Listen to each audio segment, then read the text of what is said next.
আপনারা দেখছেন সংবাদ সারাদিন, আপনাদের সঙ্গে রয়েছে আমি অঙ্কুর। এই মুহূর্তে বিধানসভার বাইরে সাংবাদিকদের মুখোমুখি বিরোধী দলনেতা শুভেন্দু অধিকারী। সরাসরি চলে যাব সেখানে। যারা বর্ডার আটকাচ্ছে, যারা জঙ্গিবাদ ভারতবর্ষকে রক্ষা করছে, সিআরপিএফ, সিআইএসএফ, তারা সব বাইরে। তৃতীয় কীর্তি। চতুর্থ কীর্তি হচ্ছে বিরোধী দলনেতাকে 3.5 বছরে 8 মাস বিধানসভার বাইরে রেখেছেন। কলকাতা হাইকোর্টকে হস্তক্ষেপ করতে হয়েছে। আর কীর্তি 5, যা ভারতবর্ষের সব বিধানসভায় পৌঁছে গেছে। সংবিধান দিবসে সাংবিধানিক বডির বিরুদ্ধে গত 26 তারিখে resolution move by the chair, এ নির্লজ্জতার সীমা হারিয়ে হাসিম আব্দুল হালিম থেকে শুরু করে যে বড় বড় মাপের লোকেরা এই চেয়ারটাকে বিরাট গরিমাতে পৌঁছে দিয়েছিলেন, ইনি সেটাকে একদম ধ্বংস করেছেন। তাই উনি এ কথাটা বলবেন।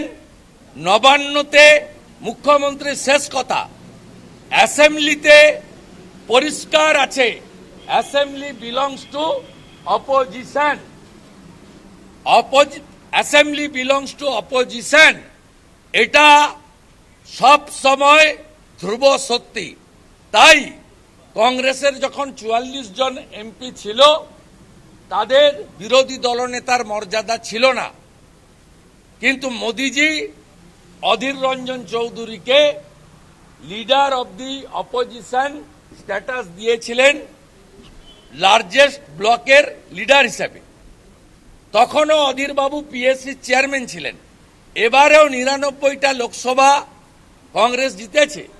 রাহুল গান্ধীকে এলওপি করেছেন, কংগ্রেসের কেসি বেণুগোপালকে পিএসসি চেয়ারম্যান করেছেন।